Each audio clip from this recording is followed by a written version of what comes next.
What is going on, Sports Outlet Show family? Without further ado, you've all been waiting for it. Welcome to the NFL Mock Draft. I'm Joe Wagner alongside Brent Allegra, Braden Wilkins, and back for another year. I guess we didn't kick him out yet.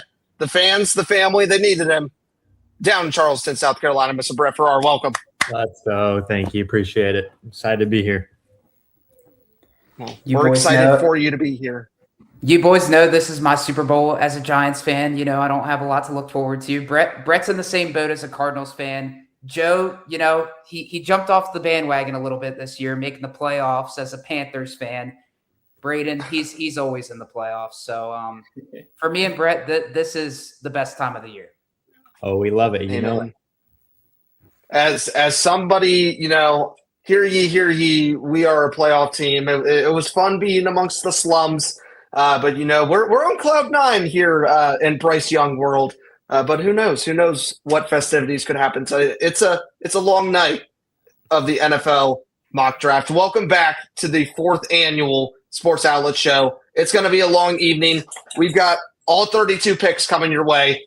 Crazy trades that are going to happen. Braden traded for Shedeur Sanders in the first round last year. That tells you how good he is at this. And plenty of back and forth banter analysis to take you up to 24 hours from now when the first overall pick will be going. So, gentlemen, anything to say before we start the engine? No, I'm just hype. You know, I think this first pick could go in a lot of different directions. Really, you know, no one knows who's going to go first overall this year. Don't have any sort of an idea. Nope, not at all. I don't even know the position. Maybe kicker or punter. You know, they might need some special. Okay. Yeah. I love it. Well, without further ado, it is my honor, my privilege as the host of the Sports Outlet Show to officially say welcome to the 2026 NFL Draft, where the number 1 Las Vegas Raiders are officially on the clock, and the draft is open. Mr. Brent, that'll be you. Guys, I think they're going to go with that kid from Miami, Beck Carson. I think it's going to be a good pick here for them. Yeah, he was a national championship quarterback, right? That's the one they want to go for? Surely. I think it was something like that. Whoa! The pick is already in. Shockingly quick. Well, guys, if you do know, there is a new adjustment this year to where it's got to be 8 minutes instead of 10 now. So maybe the draft might take 3 hours instead of 24 this upcoming year. Mm-hmm. One can only. I'm intrigued to see when the first trade's going to come. I've got some ideas. Waiting for my phone. Got my phone right here. I'm waiting for it to ring. Carolina Panthers are looking for a quarterback. There are some rumors about some people jumping up pretty high in the draft, so I'm excited for that. If that does end up happening. All right, I got it. All right, we got the pick, gentlemen. Mr. Allegra, would you like to open us up? Yeah, absolutely. You know, I think the Raiders need that absolute game changer out of Indiana. Obviously, you know, winning the national title game, defying the odds. The Raiders are looking for a guy that's going to change the franchise. And with the first overall pick, the Raiders are selecting wide receiver Omar Cooper Jr. It's going to be Fernando Mendoza, quarterback, Indiana. I do love Mendoza a lot. I think he is going to be a game changer for the Raiders. He didn't exactly blow it up on the stat sheet at times last year, but when you lead an Indiana team to victories over Iowa, Oregon twice, Ohio State, Alabama, and Miami, that means something to me, man. I think he is the real deal. He's going to pair up with Kirk O'Chains there, and I think he's going to turn the Raiders around. Yeah, absolutely. It's a great pick in a quarterback class that is not very stacked whatsoever. So being that first overall pick and being able to get your guy to build around your fun offense with guys like Ashton Genty and Brock Bowers, I think that's just huge for the Raiders. Obviously, they have other holes to fill, but I think getting your guy at quarterback is huge for a franchise, and he's going to have some good mentors there. And Kirk Cousins, very similar type of player, type of guy, so I think he'll be able to learn a lot from him. Yeah, well, I heard a lot of people for Fernando Mendoza. They didn't go to his 21st birthday party, so I'm not sure. I'm not sure about the selection here on this one, Brent. It's a head scratcher for real. Those that don't know what we're talking about, that is false news. Go watch Draft Day sometime tomorrow. It's worth it. I'm That's just all I gotta worried say. that Fernando Mendoza is making his LinkedIn post right when he makes the Oh, draft. yeah. Yeah. How long that's going to take? Really Well, I need don't know if you guys saw this. He's not attending the draft. He's gonna be in Miami with his family. So I think that's great for him. He might be updating the LinkedIn as soon as the pick comes in. He already has it scheduled, probably. That's funny. Ooh, big pick here. I The think New this York is- Jets gonna have two picks. Gonna have two picks. I think this is where the draft starts. Obviously, could go in a lot of different directions here, but we pretty much know the direction the Raiders are going in, and this is where it gets a little fun. I think it's pretty much that way every year. I mean, the last time there was a surprise was, I guess, Trayvon Walker was taken number one. Past couple years, I think it's been pretty chalk who the number one overall was. Yep. Well, gentlemen, without any further ado, we'll keep the suspense rolling. In my opinion, the best overall prospect and player in the draft at number 2, the New York Jets select out of Ohio State University linebacker Arvell Reese from Ohio State. We're excited about this. We need a guy that can play off the ball at the linebacker position. He's a fantastic guy. You know, 6'4", 241, absolutely explosive. Can get through tight end blocks any which way. This is huge for the Jets. They haven't had a linebacker of note in years and years and years. And if he can play very similar style to when a couple years ago when we saw Will Anderson go this early for the Texans, this could be a very huge pick for them. So I think that's a pretty easy one. Yeah, I mean, I like how the Jets even approach the offseason. They got a lot of key additions to their team in free agency. Obviously, why is the name escaping me? Made the trade for the safety, Minka Fitzpatrick. That's the name I was looking for. Obviously, a little AFC East reunion there. But I like the way they've approached the offseason. Maybe the Jets will have something to root for. Arvell Reese will definitely be a part of that. Yeah, we've seen a lot of buzz the past couple of days about this number 2 pick between him and one other guy who could go the next pick, but it's been flipping back and forth the odds of who the number 2 overall pick is going to be. They canceled a meeting with this one guy, David Bailey, who could be the number 2 overall pick. Jets owners and Jets front office say not to read into that, but it's definitely an interesting timing for them. Could all be smoke. They could be going with David Bailey, but I think it's definitely between him and Arvell Reese, and I think that's a great pick for them if they do end up with Reese.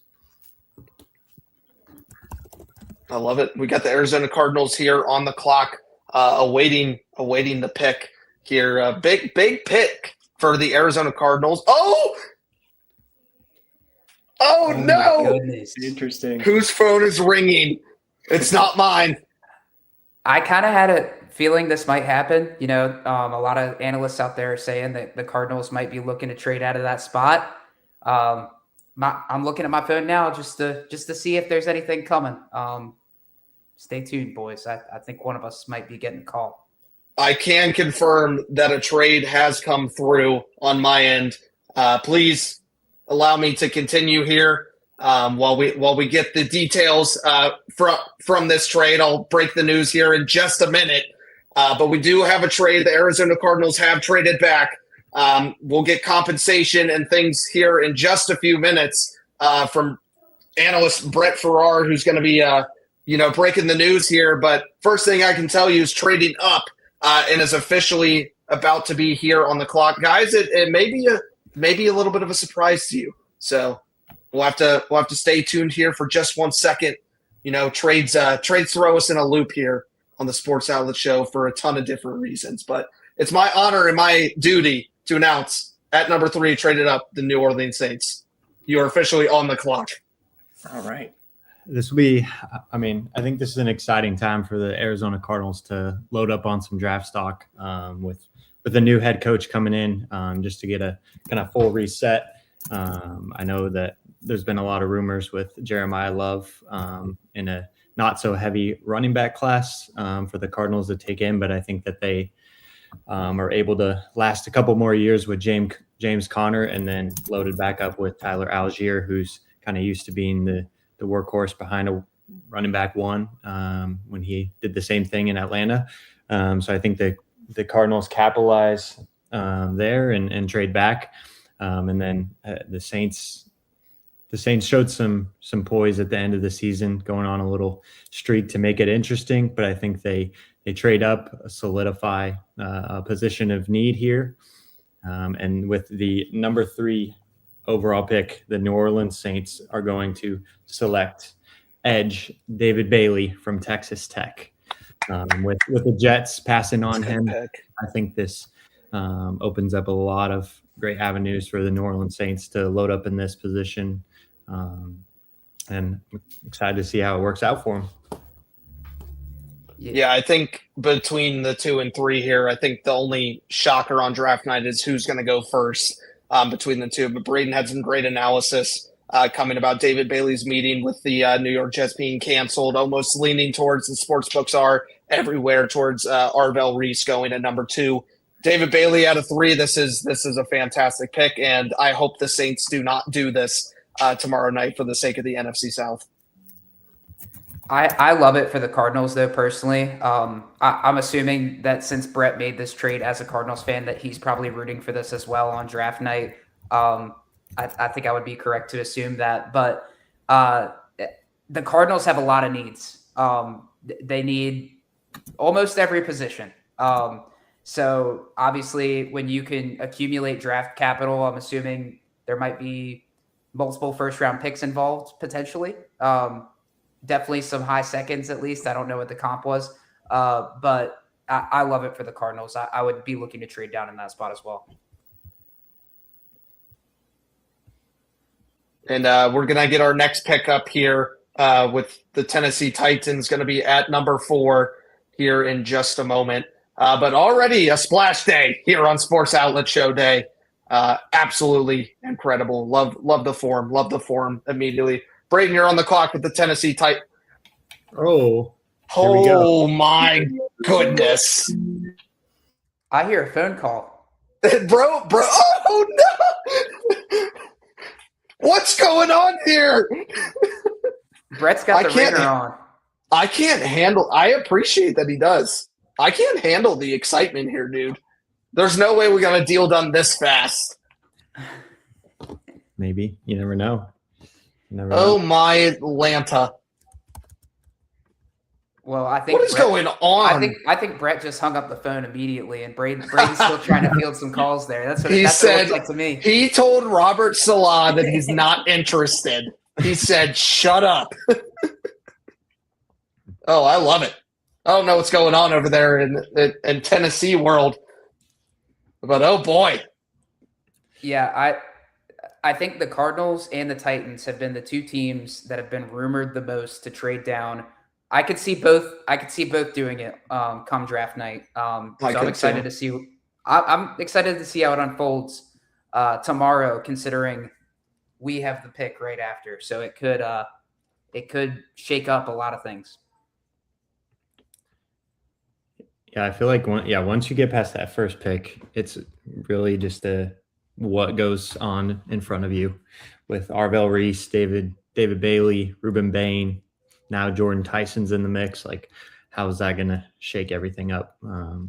That's going to change a lot with some of these teams that can trade back a little bit and stack up on the O-line that maybe don't want to go at 3 or 4, taking their offensive line. Guys, I can confirm we do have a trade that has gone through. Package to follow, similar with the Arizona Cardinals Saints trade as well to follow. But traded up for the number 4 overall pick with the Tennessee Titans. Coming in at number 4, the Kansas City Chiefs are on the clock. Oh, my goodness. Yeah, the Saints and the Chiefs are the 2 teams that I expect to maybe make a move like this. Chiefs obviously, had the down year, but they're usually right up there in the playoffs in the Super Bowl. They're looking to add premium positions with premium assets, and they have a lot of firepower this year with 2 first-round picks. Yeah, I think this is the year that we saw a lot with the Kansas City Chiefs, that they want to fix and they want to change, and this is really intriguing here, that they're coming up all the way to number 4. Interested to see what the final asking price is going to be, but guys, first 2 trades off the rip, people probably think we're being hectic. Very, very possible, if not the top 2, you may see tomorrow night. Yep. I'm really intrigued to see what the Kansas City Chiefs do. I feel like they've been rumored both directions to trade up and be able to bounce right back after one rough season, but also trade back a little bit and stack up a wide receiver depending on how those receivers fall. So we'll see what the Chiefs do here to solidify. I think the biggest question too, where is Patrick Mahomes going to be week 1? Is he going to be the starting quarterback? Is he going to be on the injury report? We'll see. They have Justin Fields, but I think Patrick Mahomes is the biggest deciding factor for the Chiefs next year if he's going to be there week 1. And it looks like the pick is in. We'll send it over to Mr. Wilkins over in Kansas City. Yeah, so the Chiefs trade up here, and they're going to go and get Reuben Bain Jr. Out of Miami. He's another edge. Maybe some off-the-field issues to talk about with him, but he's just a phenomenal player. I think the Titans are also somebody that could be looking to draft Reuben Bain, but they get some draft capital here. They are going to receive number 9 and a first next year for pick number 4. And Wow. what they're going to do, what Kansas City is thinking here, they are so many defensive talents on the board. They think they can go and get the best guy to repair their roster. When's the last time the Chiefs had a top 10 pick, let alone a top 4 pick? So they use it to go get one of the best players in the draft. And then for Tennessee, they have a lot of positions of need that they can fill later on, and picking up some draft capital, especially for next year. That's huge for them. So they're going to go and trade back to number 9. They still have a top 10 pick, and they're still going to get somebody pretty good out of it, if I had to guess. Yeah, this is absolute mayhem in the top 4 already. Brent's smiling. I hope he doesn't have anything up his sleeve.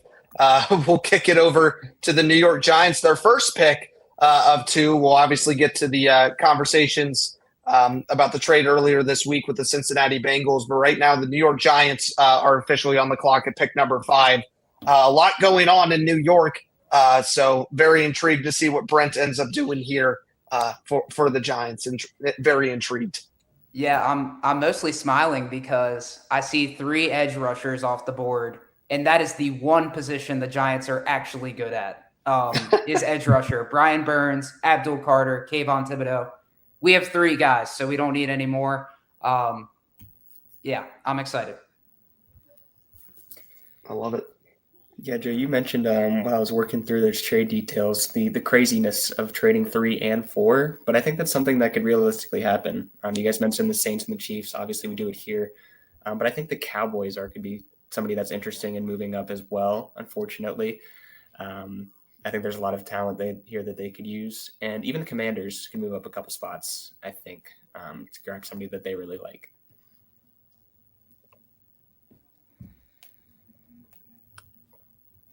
You guys are getting the blood flow going. This is crazy. We have to make it a little exciting, right? It's always exciting when you're here, Brett. It's always exciting when you're here. Well, without further ado, Brent wasting no time, sees something he likes. Let's hear it. Yeah, so I took the approach of this isn't necessarily what I think the Giants are going to do. This is what I want to come in this draft. I think in this scenario that's been laid out, I think that the Giants will probably take Jeremiah Love, the running back out of Notre Dame. A lot of people have him as the top prospect in the entire draft. And for good reason. He's an amazing talent. I just think the Giants have a lot of other holes they need to fill. And Scat showed promise when he was healthy last year. And Tyrone Tracy and Devin Singletary aren't bad backs either. So it's not the direction I would go. I think he is an elite talent, as I said. But With this pick, the Giants will draft safety Caleb Downs out of Ohio State. Yeah. Caleb Downs, to me, he's my favorite player in the draft. This is a guy that me, Joe, Braden, we've been talking about him for 3 years now, out of Alabama his freshman season and out of Ohio State the last 2 years. This dude is a game changer, makes everyone around him so much better. His measurables, they're not going to wow anyone, but when you think of a player that has the smarts, the intangibles, it's Caleb Downs. He's all over the field. Honestly, probably could see him as a future head coach one day. He's brilliant, and I think the Giants shore up that secondary and get Caleb Downs. Yeah, Brent, I'm glad you mentioned it. We've been talking about Caleb Downs forever. It feels like one of the only players, obviously coming from Alabama over to Ohio State with one of those big NIL deals, right? But we've been talking about him as a top 10 pick since he was a sophomore. So definitely one of the best players in the draft. Reminds me a lot of name slipping my mind now that I think about it. Kyle Hamilton. Well, thank you. That's exactly what I was going to say. Thanks for reading the mind. Exactly where I was going, actually. So, yeah, but that's a huge pick for the Giants, and I love it. And we've got the first of 2 picks tonight for the Browns on the clock as well. Back to Brett here as well. Yeah, the last thing I'll say is there's been a lot of talk among Giants Twitter that you should not pick Caleb Downs at 5. You should try to see if he falls to 10 because safeties always slide. That is not the approach I would want to take. I would want to shore up that I get the player that I want, not take any risks, and not get the guy that I ultimately want to land. So I pick Caleb Downs at 5. I don't play any games letting it fall to 10. What a crappy position to be in, having 5 and 10 and having to decide which guy you want where. That's so sad. Yeah, I'll give a little bit more insight on the 10 pick when I get there, but interesting stuff this past week. All I know is for a fact that the Giants are going to make the playoffs this year. So you're welcome, Brent. Well, we got the first of the 2 in. Take it away. Here we go. I think the Browns, the biggest thing they got going on for them is Shedeur Sanders, and that's not much. And they're loaded on the defensive line. So I think they go with this pick, wide receiver, another Ohio State boy, Carnell Tate. I think they need some to be loaded up. Harold Fannin Jr. at tight end really showed some promise for their offense and having a consistent weapon for Shedeur Sanders, but giving him another opportunity to throw the ball with Jerry Jeudy and Carnell Tate, I think will be an exciting option for the Browns. I mean, he needs somebody to throw the ball to, and it needs to be quick, and I don't think Shedeur will be around long. And I've heard a lot of rumors about the Browns, about the Cardinals, about all these teams that need quarterbacks of when is Ty Simpson going to go? And maybe that's a name we'll say tonight later on, but there's a huge drop-off after Mendoza. And I feel like last year we said this year was going to be the quarterback destiny draft and that everybody sucked. So, and Arch Manning didn't come. So there you go. Yeah, I think Carnell Tate is a good selection. I think he's probably the safest receiver in the draft. Obviously has had a ton of production. We know those Ohio State guys tend to pop off.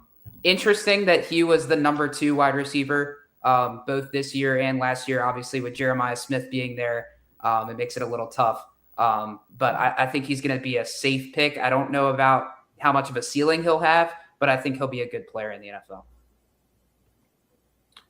I think this is the splash that Todd Monken needs now that he's the new head coach. It'll be weird not seeing Kevin Stefanski wearing his Browns gear, but I think having it loaded up on offense for Todd Monken is the way to go here. We're about to have the Washington Commanders on the clock. However, if you've been hanging around with us over the past week, over in Twitter, you learned there's a gift card up for sale today. Well, what better pick than to bring it in than at the number 7 overall pick, It will not be picked on the podcast tonight, but you do give yourself a chance here. This code will be given out twice throughout the podcast. If you do it now, for the first one, counts as 2 entries. If you do it later on, hint, it'll be during the blind top 10 later. It'll be worth 1 entry. All right? For your $50 Amazon gift card, which we will be posting the winners to Twitter and to Instagram before the draft kicks off tomorrow. Use code PANCAKES2014.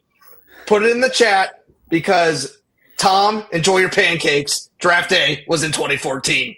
I love Braden, it. do you like it? I thought it was I good. love it. I thought it was good. I thought it was pretty good. Enjoy Here, it. I'm even going to enter. I'm going to enter. Hold on, guys. Pancakes 2014. Boom, I'm in. Can I enter this? I'm going to enter as a sports. I'm entering as a sports outlet show too. Oh, Brett's in here. Let's go.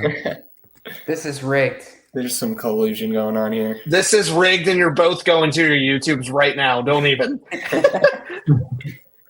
We can't win it. We can't win it. Maybe Brett. Brett will let you in.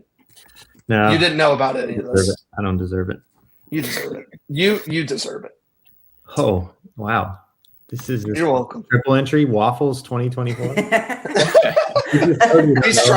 He's trying to throw off the crowd that comes late.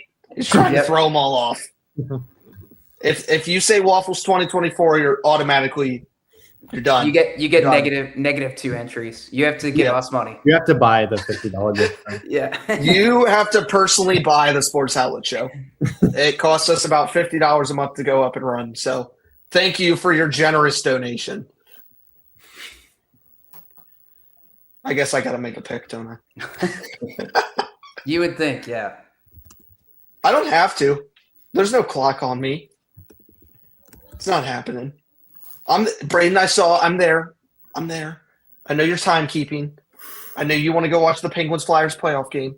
Hey, you did good there. That was only 50 seconds when I started. Hey, thanks, man. The Commanders are a team, we referenced it a little bit, that I think could trade up tomorrow. Based on the availability of the picks, I don't see them coming up unless it would have been for Ruben Bain Jr., which went at 4, and that is outside our capital, something that we were looking at. But at the number 7 pick, got to take best available. And how about this guy pairing up with Adafa Owe and Frankie Louvu? Give me Sonny Styles from Ohio State. Yeah, he's There are a lot of Buckeyes in here. he's a really, really, really good prospect. I like him as my second favorite Ohio State defenseman in this draft. No offense to Arvel Reese, just not the biggest fan. A guy that absolutely dominated the combine, by the way. Largest vertical jump by a linebacker since 2003 and a 4.46 40-yard dash. The dude looks like freaking Fred Warner out there. He's going to be an immediate impact, and it's one of the best linebacker prospects we've seen in a long time. Hey, don't forget his 11'2" broad jump. Don't forget that one. Yeah, it's ridiculous, dude. The list goes on and on. If the Commanders draft him or Jeremiah Love, who we haven't mentioned yet, I'm going to be crapping my pants a little bit, I'll be honest. Well, why don't you just trade up and not let them pick? You got the capital. No. We need as many picks as possible. If anything, we're looking for a trade down. Fair. We got the Arizona Cardinals back on the selection board. And this is interesting to me because I don't think this will actually happen on draft night. But the guy that's been mocked to the Cardinals probably the most is Jeremiah Love. If the Cardinals can get Jeremiah Love at 8, I think they're really happy with that. Again, I don't know if it's the best move to spend premium capital on a running back, but if they want Jeremiah Love, getting him at 8 is a home run because I don't think he's lasting that long. It's a pretty good deal. Yeah, I think if he gets past 4 or 5, somebody comes up and grabs him for sure. He's one of the best players in the class, if not the best player in the class. So I think he's going to be top 5 for sure. But if he slides to 8, like you're saying, Brent, that's just a home run. Yeah. I think it's also just the benefit of the fact that when you talk about Jeremiah Love and then you look at the next running backs, it's an absolute fall off. it feels very similar to the Ashton Genty of last year. So we'll see. Yeah, the next guy that most people have is his teammate Jadarian Price, and he's not mocked till the end of the first round, early second round. So that running back does fall off pretty hard after Jeremiah Love. Yep.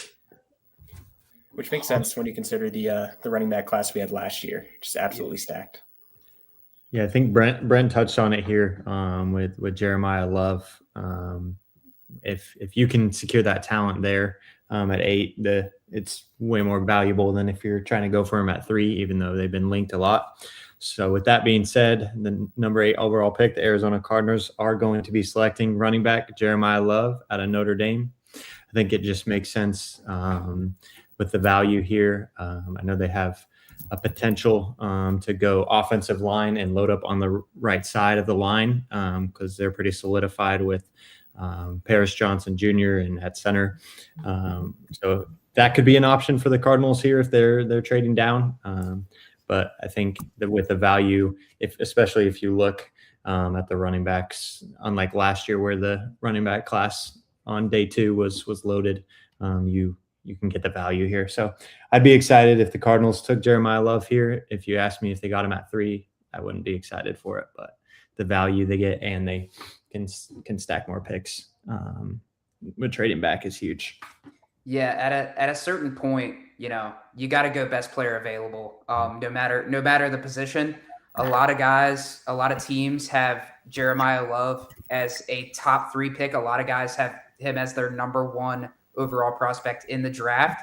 So I don't care that he's a running back. He's a dual threat runner and receiver. Reminds me a lot of Jahmyr Gibbs. 40 combined touchdowns in 2 seasons at Notre Dame. Just an automatic weapon for you guys. And pairing him with Brock Bowers, hopefully not Brock Bowers, Trey McBride, and hopefully Marvin Harrison Jr. can live up to the hype that he had. That could be a very scary offense outside of the quarterback position. Yeah, I'm excited with Mike LaFleur to see what he brings to the offensive side. The last few drafts, the Cardinals have, beyond Marvin Harrison, they've loaded up on the edge and defensive line, and so I think that they need a splash on the offensive side of the ball. Mike LaFleur being an offensive guy, I think this is perfect for him to kind of build his offense with. They need to figure out the quarterback position, which I think they could potentially do on day 2 or maybe even day 3. But with giving him the offensive firepower of Jeremiah Love, I think they'll be in a way better spot than what Jonathan Gannon was dealing with. And Brett, I don't know if you mentioned it, this pick. I know you talked about him earlier, James Conner, dealing with injuries last year, but if he can stay healthy, that's a heck of a backfield to have. Mm-hmm. Yeah, they also they grabbed Tyler Algier in the free agency as well. Obviously, a good compliment as well. So lots of options. Mm-hmm. Yeah, the Cardinals haven't had a healthy running back room in a while. Like they've had to drop into Michael Carter, Bam Knight, Dallas, Bam Knight. Like, so if they could Amari DiMercado. Yeah, we can go on the Cardinals backup 4th string running backs. You guys may have saw the cameras went down there for a little bit. There has been a proposed and accepted trade. The Tennessee Titans are moving down again to pick 11, in which the Miami Dolphins have traded up to the number 9 slot. The pick is already in. And I started the statement off talking to GM Braden Wilkins saying, I know you're about to pick this guy, and if you don't, Brent might. So without further ado, at number 9, the Miami Dolphins, after trading up, select cornerback Mansour Delane from LSU/Virginia Tech. Delane is going top 10, and I 100% think that it was going to end up being the Titans if they were there. It could have ended up being the Chiefs if they were still there. And very much, Brent, if you'd like to speak on the behalf of the Giants, was that pick coming? Yeah, in between a couple of guys, the fact that I did take Caleb Downs.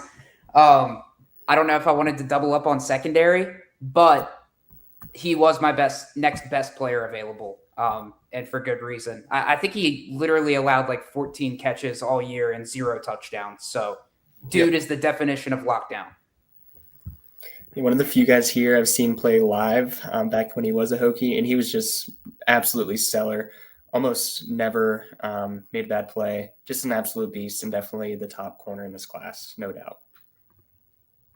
And the trade package on this, by the way, was the Dolphins giving up their number 11 pick, as well as a second rounder next year to the Tennessee Titans. So Titans getting a little bit of draft capital and have moved back twice now.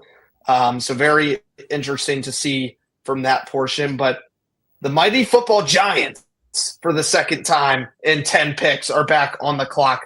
Brent, it was the trade from Cincinnati. How are we feeling? Yeah, if I'm being honest with you, I think 10 is great capital. I would rather have Dexter Lawrence on my team right now. I'll be real with you guys. Dexter Lawrence was our best player. Obviously had a down season last year compared to his normal numbers, but you also have to recognize that this is the most double teamed guy in the entire NFL, and for good reason. He wrecks games. He's good as a pass rusher and a run stopper, and he is going to be a huge loss for the Giants, who already had one of the worst defensive tackle rooms outside of him. This definitely catapults them to 32 out of 32 in terms of defensive tackle rooms in the NFL. So he wanted out. We offered him around 28 mil, which is what the Bengals offered. But we did stick some more years on it just to get a little bit more team control. I think Dex just wanted out. And I get it, like at a certain point, like tired of the losing. But hopefully John Harbaugh can change that for us. We'll see. I love it. So that's a name we didn't mention even on the fifth pick, John Harbaugh as the head coach of the New York Football Giants. I'm really intrigued to see how that one works out. There's a lot of new coaches around the league and some that have worked at other teams, and I'm interested to see how this one goes. I'm looking at this from the Bengals perspective. It's a bit of a head scratcher as well, I think. A lot of people have mentioned it as well. So you refuse to pay Trey Hendrickson, then trade the 10th overall pick to then re-sign Dexter Lawrence instead of just keeping pick 10 and paying Trey Hendrickson. Yeah, it's confusing. It's actually the highest pick for player trade since Randy Moss, Really? which is surprising. Outside of quarterback, this is just positions outside of quarterback. That's some good company. Yeah, it's crazy, but it shows how much Dex is valued around the league. Obviously, all pro the past like 3 out of 4 seasons, and probably the best defensive tackle in the NFL, if I'm being honest. So it hurts to see him gone, but I'm excited for the pick that I just put in. Well, why didn't you tell us what it is? I'm shaking in my boots. Yeah, with the 10th pick, a guy that has gotten a lot of smoke for the Giants in the last week or so, I'm going to go wide receiver Jordan Tyson out of Arizona State. This guy, again, another guy that we've been talking about on the College Summer Super Series for the past 2 seasons. The dude, I'll be real with you guys, it scares me a lot. Absolutely plagued by injuries. But if he finds a way to stay healthy, man, his get off, his route running are obvious translations to elite talent in the NFL. Despite the torn ACL in 2022, the broken collarbone in 2024, the nagging hamstrings last year, it's obvious that when this dude is right, he's right as rain. This would be an awesome compliment to Malik Neighbors. As I said, if both can stay healthy, and I'm willing to take the gamble on him. My favorite receiver in the entire draft, Jordan Tyson. It's a stacked class when it comes to looking at skill position and talents. As we get the Tennessee Titans up here, maybe they've been up 3 times. We'll see that. Brent, walk me through why Tyson over Mekhi Lemon. Yeah, I know some people might disagree, but I see Mekhi Lemon as more of a slot guy. He's gotten some obvious comps to Amon-Ra St. Brown, and that's not just because they're both USC wide receivers. Mekhi Lemon is also really, really talented. I just love Jordan Tyson. And if it wasn't for the injuries, I think he would be a clear-cut top 5 pick in the NFL draft this year, maybe even top 3. The dude is electric.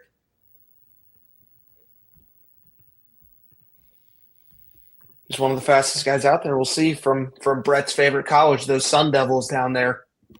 And pair him up with his former teammate Cam Scadaboo, the Arizona State tremendous athletes that really, really made some waves 2 seasons ago in the playoffs. So I'm excited to pair him back up. I'm excited for you. Just win the whole thing. Are the Titans going to keep just trading back and loading up on picks here? I think they're going to pick this time. I think it would be a mistake if they traded any further. I haven't seen it come through yet. I'm not positive about it. Braden's scheming over there. Another team that had a really good free agency, but they still have a ton of holes. They need players desperately, and I wouldn't want to fall too far if I was them. Hey, at least they have new jerseys and new logos, right? They'll at least be looking good on the field. I guess so. No, they look terrible. Yeah, not my favorite either. Some things don't need fixed. Guys, the Tennessee Titans do have their pick. Let's see it. That's you, Bray. Yeah. So the Titans, after trading down twice here in the first round, they're going to go with Francis Maui Noah, the offensive tackle out of Miami. I think trading back twice for them is they're in a good position to do so. Like you guys mentioned, they have a lot of holes to fill, so picking up capital is good for them. And I think there's a lot of talent on the offensive line in this class that have all just happened to fall outside of the top 10. So they're going to grab whoever they think is the best guy to secure up their offensive line with Peter Skoronski and J.C. Latham, protecting who you think your franchise quarterback is in Cam Ward. You guys said they do have a lot of holes to fill, but that's why they picked up some capital. And I think this is a good start for them, taking one of the best offensive linemen on the board, if not the best. No, I think he is easily could go in the top 5. I have had the honor of standing at the Enter Sandman experience when we played Miami and have seen this man in person. He looks like he could eat me. He is a big player. He blocks well. Didn't he not give up a single pass rush or something big. this season? He's a big boy. He's a big boy. Well, everybody needs a blocker. Everybody needs a blocker. Maybe the Cowboys. I don't have that off the top of my head, but he's really good. And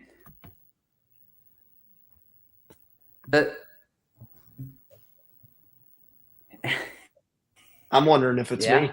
The back flare up could be an issue for Francis Maui Noah. I know a lot of teams have talked about that, but hopefully it doesn't plague him too much. I think he's a really good offensive lineman. I heard most of it, but I do. Why did I give Brent the Cowboys? He's gonna screw this up. This is where we go Carson Beck. Wait, let me find a pick for you. Let's go. I can't find anybody good enough for them. Deion Burks, Oklahoma. There we go. Kyron Drones, Virginia Tech. Am I breaking up? What's going on? Yeah. Yes. Your face is frozen.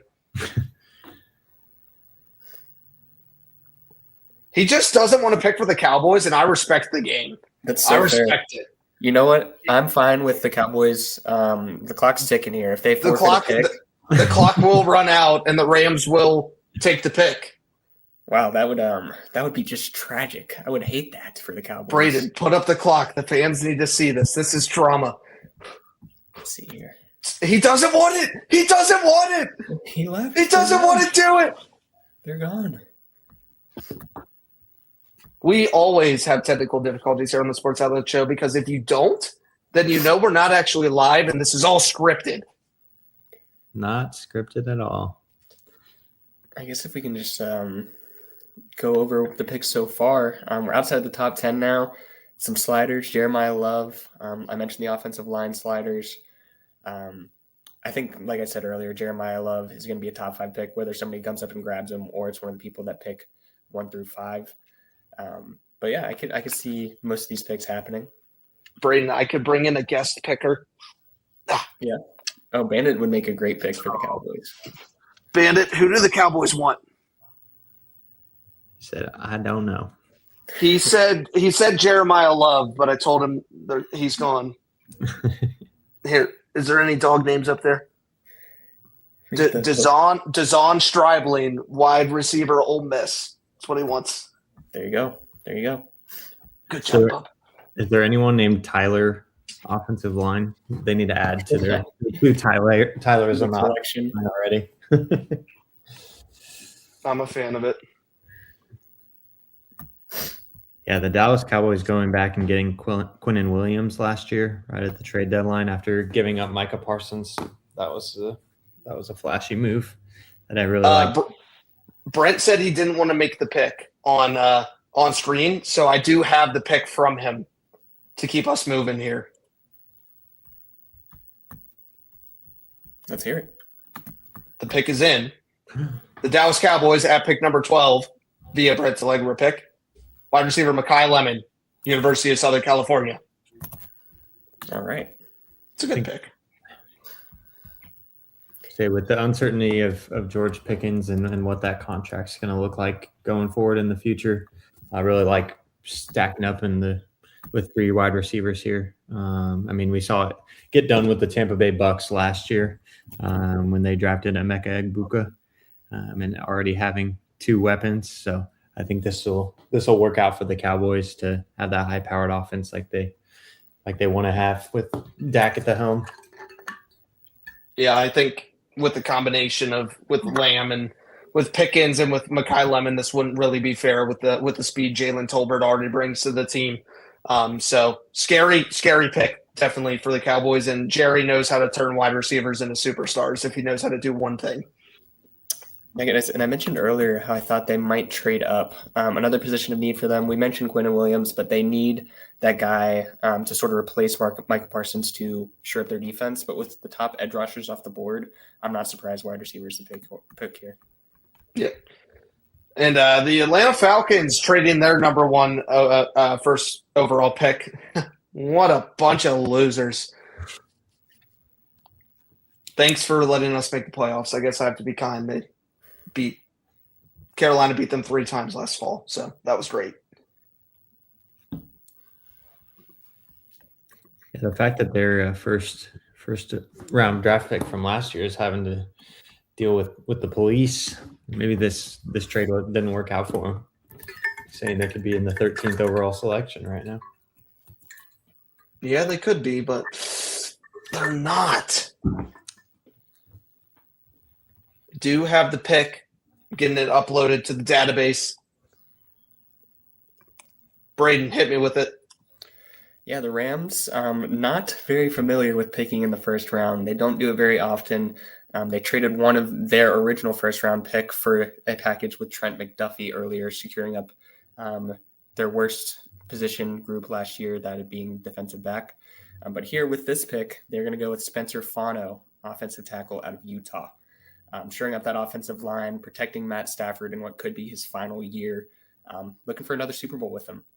They were close last year. I know there was a lot of buzz about trading Devontae Adams a couple weeks ago, so I could see them trading him and potentially going up early in the draft and then grabbing a wide receiver like Carnell Tate, like Mekhi Lemon. Because when you have a guy like Puka Nacua, ignoring his off-the-field issues, he's great on the field and can do anything. He can be a wide receiver 1 no matter what. But yeah, if you protect Matt Stafford in his final year and your quarterback of the future after that, I think you're in good shape. So that's why they're going to go with Fano. I think, especially with Fano, the fact he can play both left and right is such a versatility you need when you're coming into the NFL. So that's a great pick. Obviously, wasn't projected as high as the Rams see him there, but they always have top O-line talent there. We'll switch it over to Baltimore here as well. Brent, if you didn't want the Cowboys, you could have just asked me to reassign it. I just hate them, dude. I hate the fact that they have 2 picks in this draft, and I just couldn't stand it anymore. So hopefully on the second one, I don't crap out again, but no promises. He said no promises. But no, I do like Spencer. I don't know if it's Fano or Fano, but I know he has 5 position versatility. He can play both tackle spots, both guard spots, and the center spot. He's played all 5 throughout his career. So very interesting, versatile lineman there. Yep. And that's something the Rams definitely need. Obviously, their guys are getting older. Whitworth just retired a few years ago. So filling in voids, kind of like the Eagles are doing there as well over in Philly. So a lot of work to get done on the O-line for the Rams. I'm intrigued to see where Baltimore goes here. They could go every which way on the defensive side of the ball. Or he could shock me, and it could be Carson Beck. Maybe they trade for Max Crosby. Pair him up with Trey Hendrickson. That'd be legit, dude. That would be crazy. Surely, he would pass a physical right now, right here, right now. No knee problems ever. I think he'd be fine. I think this is this could be a spot where we see wide receiver. There's a couple good wide receivers still left on the board, and I don't know if the Ravens have been exactly satisfied with Zay Flowers as a wide receiver 1. At least get him some help. Maybe he can be a 1A, 1B type of guy, but he's not a true elite alpha wide receiver 1 at this point. So getting him some help, getting Lamar some more weapons, never a bad idea. I think there are a lot of places that the Ravens can go here. You look at some of the big names that are on the board. A lot of different ways they could go. Wide receiver was definitely one I saw. A lot of great safeties and corners still on the board. So definitely intrigued to see if they're going to pair somebody up with Marlon Humphrey or what's going to be happening here in just a few minutes.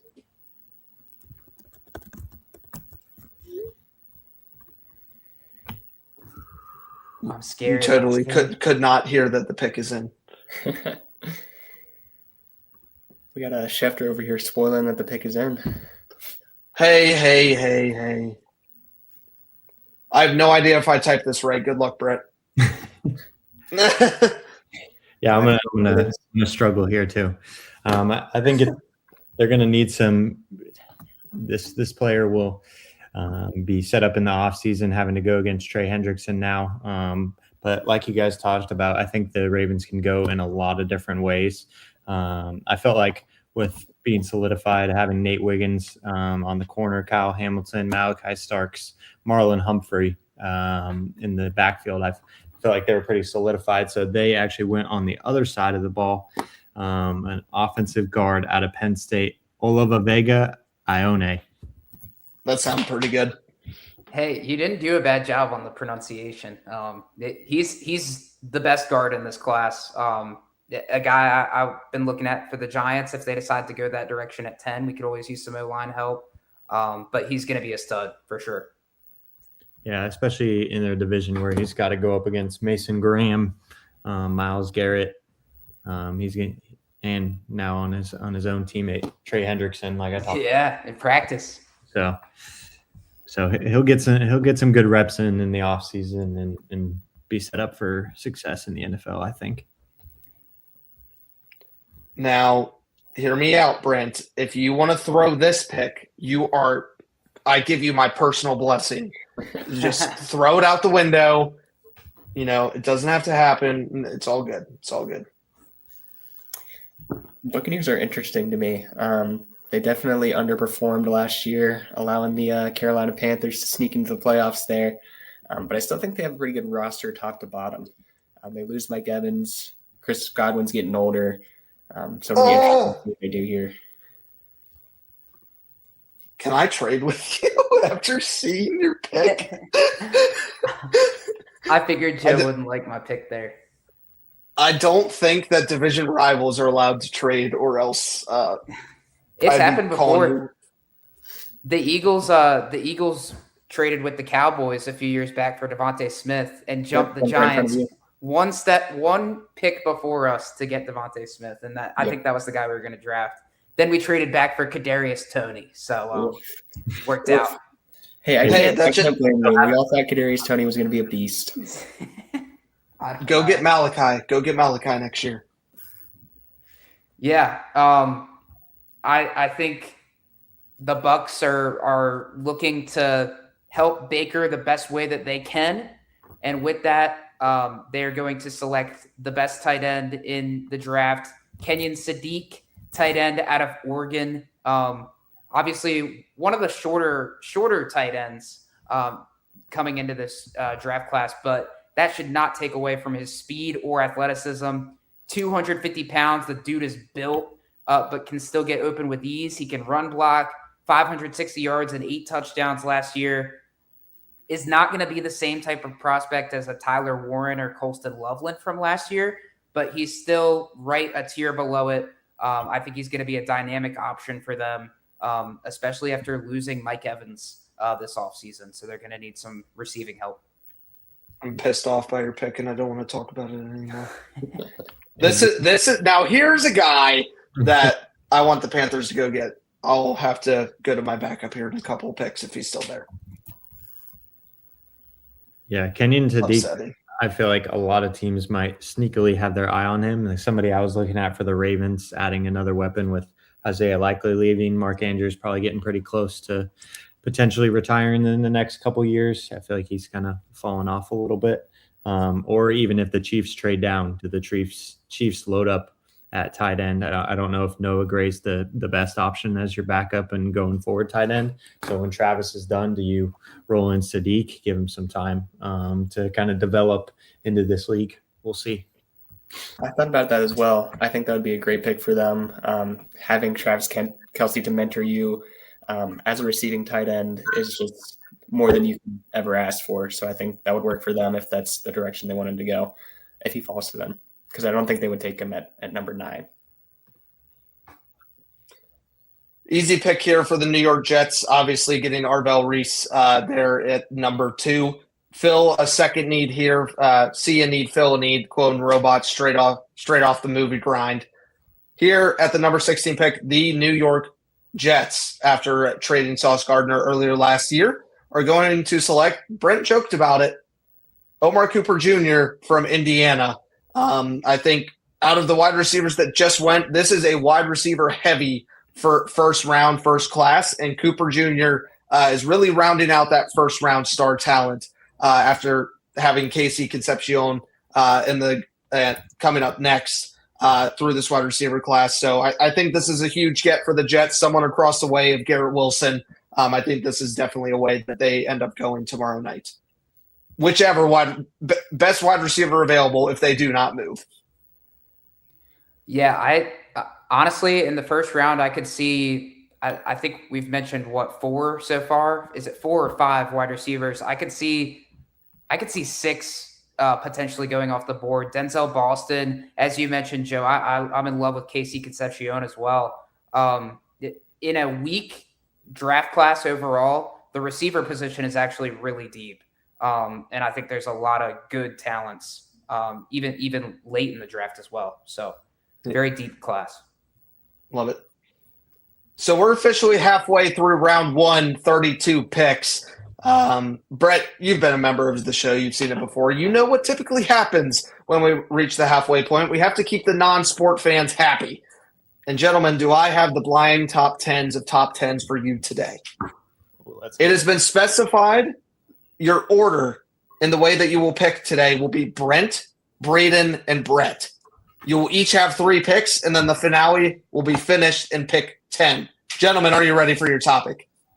Oh, I'm ready. Absolutely. Welcome to Blind Top 10. We have iconic movie duos. This is interesting. Hopefully I've seen these. As you guys know, in these movie categories, I'm not the greatest.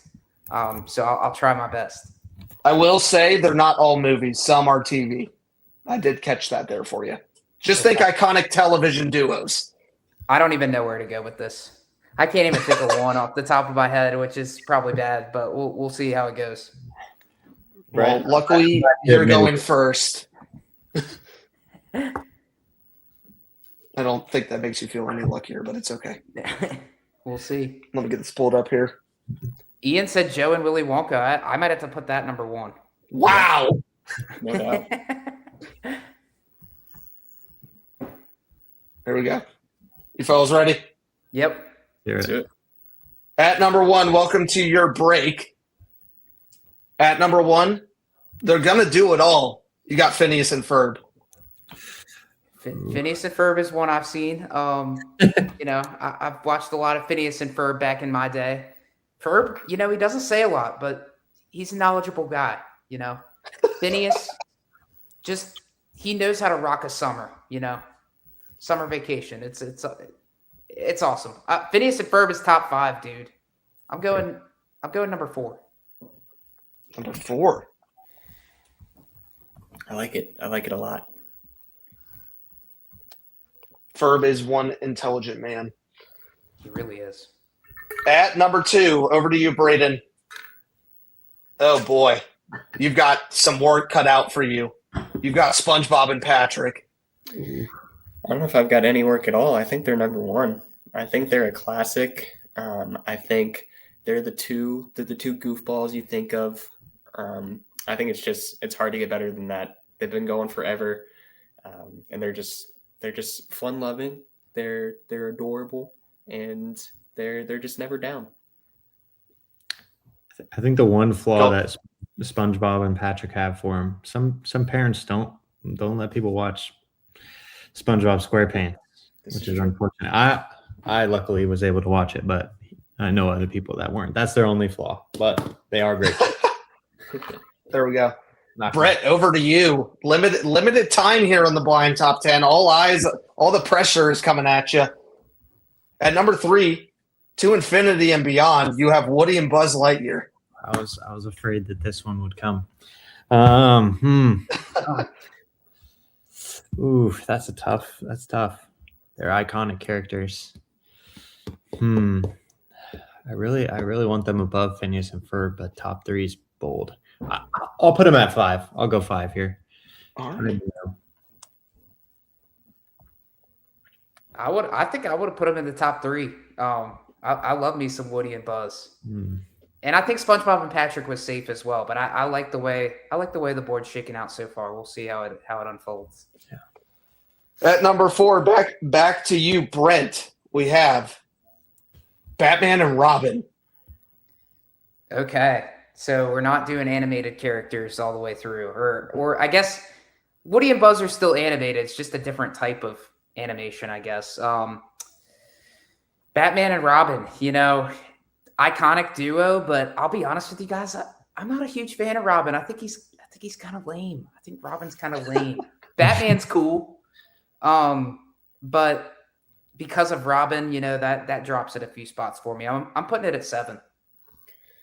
Honestly, that's fair. We're thinking duos. That's sidekick and hero. Robin's just not doing it. He doesn't get the spotlight the same way that Batman does. Yep. They're not always together like most of these other guys. Sometimes it's just Batman doing his own thing. Absolutely. Braden, at number 5, you have an iconic duo. One likes to introduce himself. The other is quickly fading. You have Lightning McQueen and Tow Mater.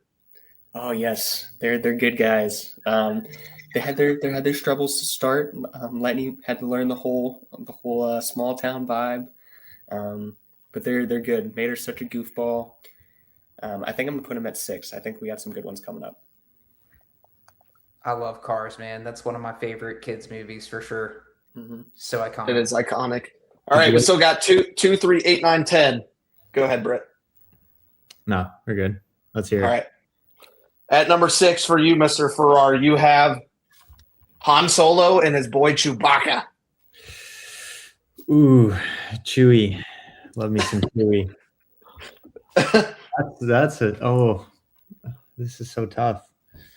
I feel like they're both well-rounded characters. Even Chewie, who's the sidekick, might even carry that duo a little bit more. Give me 3. I want them at 3. Wow. Fans out there. I like it. This is where I'd struggle because I've never watched Star Wars. I've watched a little bit of The Mandalorian, but that's about it. It's the only Star Wars. I crazy. Yeah. thought about Mando and Grogu on here, but I thought Han Solo and Chewbacca were more fitting. Probably. At number 7, yeah, that's where we are. Back to you, Brent. You have Anna and Elsa from Frozen. Nope. Terrible. What? Dude, Olaf is such a better character. Olaf This isn't what's the other guy? Finn? Is it Sven. Finn? Yeah. Finn? Yeah, they're way better. 10. I'll put them at 10. Wow. All the It little kind of girls feels are like crying. a Batman and Robin situation here. Like, Anna's great, but she doesn't got the ice power. She doesn't have any powers. It's Yeah. Elsa carrying. And Olaf carries the whole movie. I mean, if they didn't have Olaf, it'd be over, So that's how I feel. Braden, over to you. This is also wow. So you had SpongeBob and Patrick. You had Lightning McQueen and Tow Mater, and now you have Shrek and Donkey. Oh. Wow. I'm just getting fed. I'm just getting fed over here. I mean, Shrek and Donkey, they're just top tier. They're top tier. They have to go too. You can't put those guys at 8 or 9. It's just you can't do it. I'm scared of what's coming up. Yep, this is it's clenching time here. Here at 8 and 9, Mr. Farrar, you can still make a mistake here. You got to put the best foot forward and think about what might be at 10. You've got Sully and Mike Wazowski. Ooh. That's tough. That's a good pick right there. Honestly, I wish I could throw him above Batman and Robin right now. Yeah. But I feel like those are some good duos up top. Let's go him at 8, and we'll just trust that whoever comes in at 9 is an all right duo for us. I think it's a good list so far. We'll see what this last one is. Yeah. Well, a few of you have probably gone out and seen the first movie of this, but you may have seen the second one this weekend. You got Mario and Luigi. Oh, Little low. yeah. Other than that, I like the list. I'd probably like flop Mario and Luigi and Phineas and Ferb, and I think it'd be like really, really good. I'm appreciative that Han Solo and Chewbacca went as high as they did because they should be that high because Chewbacca says nothing and he's iconic. Yeah. All he does is screech. Then he can shoot a gun. That's pretty badass. That is true. What about R2D2 and C3PO? They're also top tier. No. I don't even watch Star Wars, and I pulled that one out, boys. I was going to say, that's an impressive pull for not being a Star Wars fan. There you go. You could do Luke Skywalker and Darth Vader. That's his father. Yeah, that's fair. I know that one. It's a See, spoiler. boys, Oh, maybe. Spoiler. Yeah, maybe You guys got called a terrible list. I'm sorry. Wow. It's okay. You can try again next week. fell apart. Whoa, all my boxes changed around. What's going on here? Here, hold on. I'm going to be a solo show for a minute. Isn't it so quiet and nice in here? I should do the rest of the podcast. Oh, here we go. Sorry, I had to. Hey guys. Hey, what's going on? Howdy. I kind of wish I was Braden again. Well, that's what happens when Brent leaves the podcast. It all messes up. Anyways, second chance, final opportunity, $50 Amazon gift card, Pancakes 2014. Go ahead and enter that into the chat if you'd like to enter to win for your $50 Amazon gift card. Pancakes 2014. It's got to be plural. You ready? Anybody need more time? Going once. Braden, give me a roll call. Going once. Going twice. Sold. To who? Find out on the Instagram tomorrow. Maybe David Putney. Maybe David Putney wants some. Braden, I have the golden ticket, and you have to give it to these people tomorrow for the Amazon $50 gift card. Love it. I love it. Also, Braden, without further ado, what do you say we get this show back on the road? First of all, thank you all for hanging out here with us at Blind Top 10. We'll see you next week. Actually, no, we won't see you next week. It's my beautiful wife's birthday, so we won't be back next week. And then we have an announcement at the end of this podcast about changes going on in the Sports Outlet show. So make sure you hang around and hear those as well. So you'll have to wait 2 weeks for Blind Top 10. I'm sorry. It's okay. We'll figure it out. Braden, the Detroit Lions are officially on the clock. Let's get this thing rolling. Guys, I'm going to be honest here. The Lions have been on the clock for a good 10 minutes, maybe 15, and I'm kind of in a blender here. There's a lot of moves going on in my head that could be done, and I'm just doing some research here on Rashawn Slater. Curious about his injury recovery, so now I'm up to date on that. He looks like he's going to be coming back okay. Frank Ragnow retired. There's just a lot going on here. They're also picking right before the Vikings, so maybe they want to snipe who they're taking and get ahead of him. There's also some teams I know that would want to move up for a player that the Vikings might be taking. But I think we're just going to keep it simple here, and I'm gonna go and send the pick into Joe if you guys want to speculate. I'm ready. I don't know. This could go a lot of different ways. I feel like the Lions are in one of the most unique positions tomorrow when it comes to draft. They can really go whichever way they want it to go. You're telling me that's why I was in a blender. Well, you had the whole top 10, Braden. I know, I was thinking the whole time. I was literally throwing you meatballs. Silly rabbit. Haven't seen any trades since our monopoly in the first 5 picks. I feel like it gets to a point in this draft where there's not a lot of separation between these guys. Like once the first 10, 15 go, it's a lot of these guys could be second rounders. I could see a lot of them falling. So we'll see.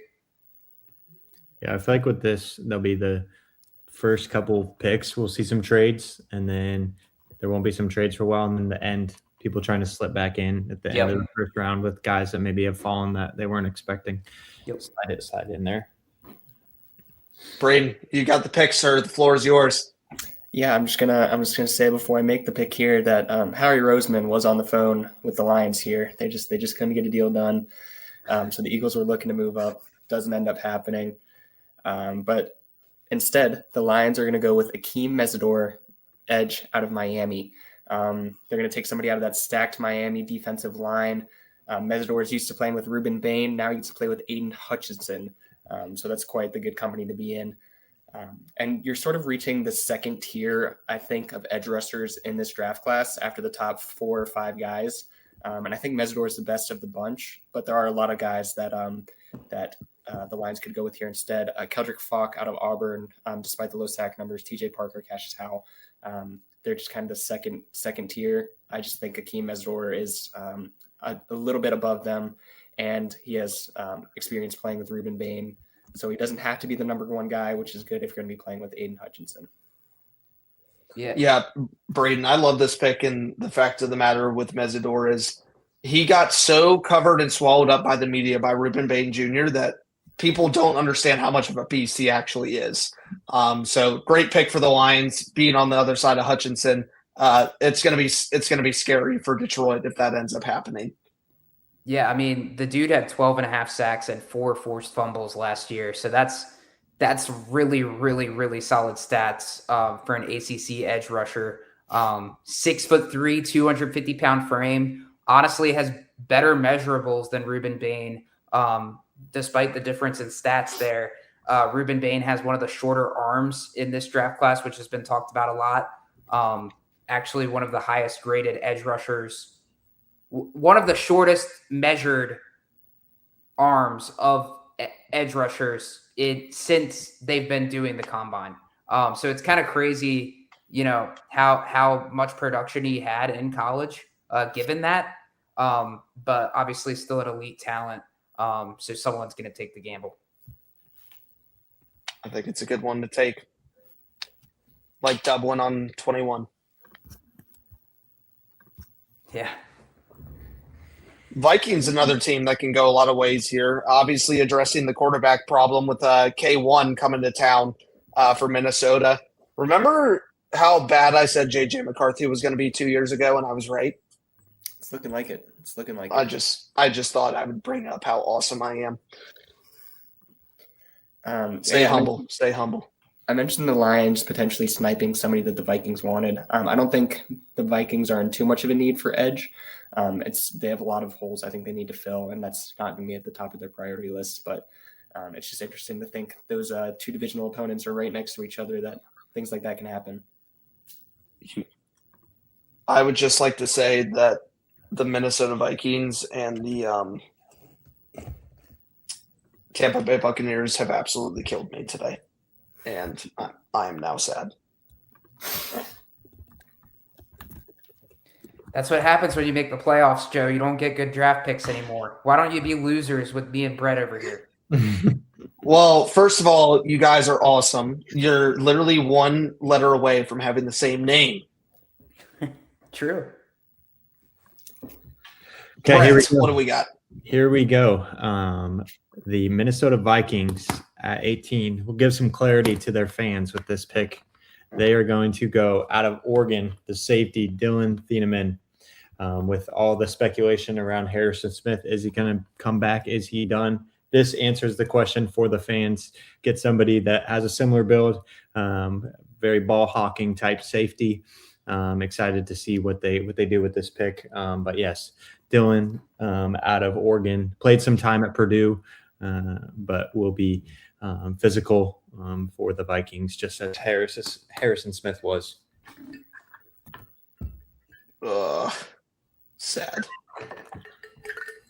There are two people that I want the Carolina Panthers to go after, and it is both of the Ducks. So the Carolina Panthers are open to hearing a trade offer. Sorry, some cough in my throat.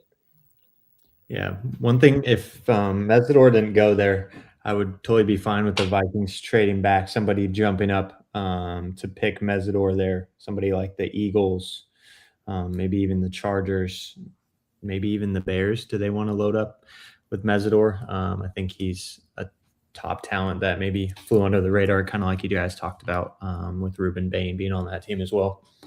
I know the Bears were heavy in on the Max Crosby talks. So definitely a position I think they're looking at for sure if they can find the right edge rusher there. Yeah. And hey, Max Crosby is still available, so they could still do it, I guess. Can I trade for him with my pick for the Panthers? I think they might want a little bit more. I don't see the issue.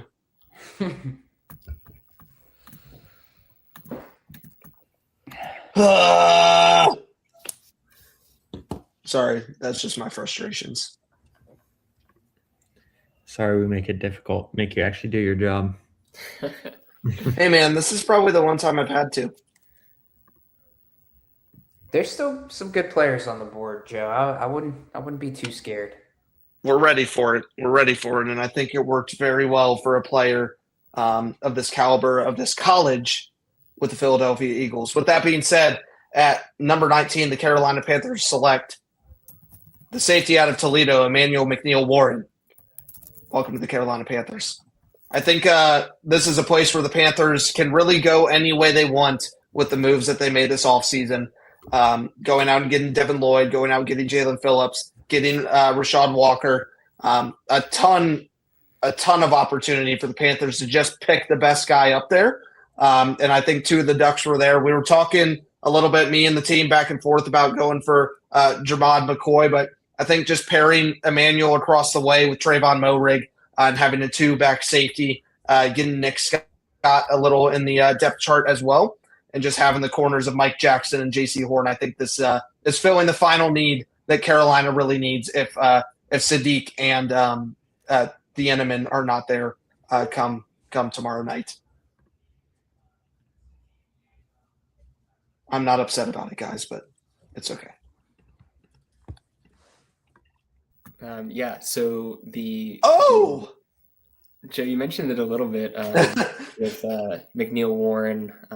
Toledo has produced at least one decent defensive back here in the past couple of years, a teammate of Quinyon Mitchell over there. So that's pretty good company to be in. Yeah. So the Panthers, I think that's a great fit for them. I know they were wanting safety. I know you mentioned you wanted Thieneman out of Oregon, but I think this is a pretty good consolation prize. Getting him out. Yeah, of I think he's got so much raw talent around him, and I agree. We think the process of like guy from Toledo, and we said that exact phrase with Quinyon Mitchell, and he's been an absolute beast in the league. It shows that group of 5 players could still ball, and I think he would match well with Trayvon Moehrig over there too. So he's just a natural box safety guy. So I'm excited about it. I had no clue what's going on behind these 2 closed doors, but I have a feeling it's going to have me typing a lot of things here in just a minute. But Hey, Cowboys are on the clock while go ahead, Bray, while we work this out. Honestly, if the Cowboys are looking to move down and get out of there, that's fine by me. I'm thinking there's a couple picks later that the Eagles could be looking for. I think at this point, I think I'm just going to go ahead and say here, the trade with the Lions didn't work out for the Eagles, so I think now they're just going to bide their time and see who falls to them. Just being honest there. But if the Cowboys want to get out of the way, I'm fine with that. Very fine. Holy crap. Oh, that's scary. That's very scary.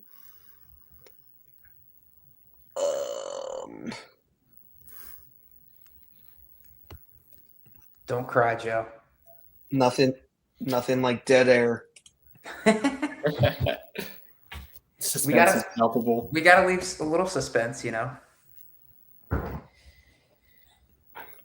Dun, dun, dun, dun, dun. I'm wondering if the Cowboys were to stick at this spot, who they would end up going for, because they got their guy Lemon earlier in the draft. I had someone in mind, but well, Braden, I think he might be there at 24. Braden, you don't have to worry about it because the Dallas Cowboys have traded out of their selection. Brent is blowing up the franchise as we speak. Trade coming in, trading their pick number 20. They're pick swapping 20 and 24, and the Cowboys are also getting pick number 70. The Cleveland Browns trade up and are now officially on the clock. Brent, walk me through this trade with Brett as he's making the selection. Yeah, there's a couple guys I'm specifically looking at for the Cowboys here that I don't necessarily want them to draft, being a Giants fan. But if I'm Jerry Jones, you know, this is how I'm thinking. There's a couple guys that maybe aren't as highly rated as some others that I'm looking at, and I think dropping a few spots, picking up the additional draft capital, I might still be able to get who I want. I like it. Brett, before you announce the pick, what were the Browns feeling here to make this happen? I was just about to touch on that. I think with seeing that their division rival Pittsburgh Steelers are almost on the clock, it's their time to make that jump with a position that maybe the Steelers need. And like we talked about earlier with the Browns, solidifying that offense under their new head coach, who's very offensive minded and potentially setting up a future. I know Ian mentioned it in the chat. Do we get Deshaun Watson back? Is it Shadur Sanders? But having that protection with one of the top 3 guards in this class, or tackles in this class, the Cleveland Browns will be selecting out of Alabama offensive tackle Caden Proctor. I think this is a great pick. Pretty obvious with Caden Proctor, Francis Waga, Banu. They're the top 3 guys in this class. So if you can solidify a guy like that, and I mean, we even saw him at Alabama trying to catch some touchdowns. So could they make that work? Some flashy offensive packages with him, but I think solidifying a little bit more protection for the quarterback in Cleveland will help them out a lot with already loading up earlier in the draft at wide receiver. I love that the Browns have the ability to do this and jumping in front of their rivals in the Pittsburgh Steelers. It just screams draft day, so I'm all for it. Yeah, Proctor was a guy like at this time last year, I thought he was probably going to be a top 5 pick. If I'm being honest with you, didn't have the best year last year. Obviously, huge frame, 6'6", 350 pounds. So obviously the twitchier, faster edge rushers got him at times last year. But even still, this is an absolute mauler, elite size and length, and a guy that I think a team is going to take a chance on mid to early first round. Just gives me a little little too much Evan Neal flashbacks, so I'm hoping the Giants don't go in that direction.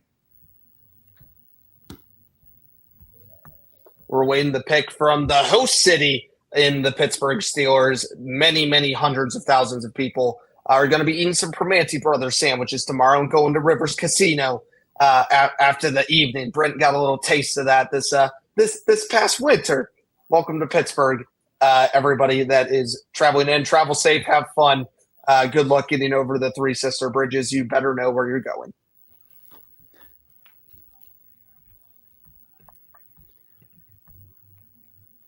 And it looks like we do have the pick in immediately. Braden, turning it over to you in the host draft city. The fans are waiting. Yeah, so a couple things went into this year. Last year, I did have the Steelers, and I made a move with them to go and get somebody that didn't end up happening. They ended up sticking with their pick. Host city here, they want to hear a big name. I don't know how happy they're going to be about Ty Simpson coming in. They need a quarterback. Will Howard is their guy right now. There's not a lot of good quarterbacks in this class. So if this is your guy of the future, go get him now before somebody trades up and steals him from you.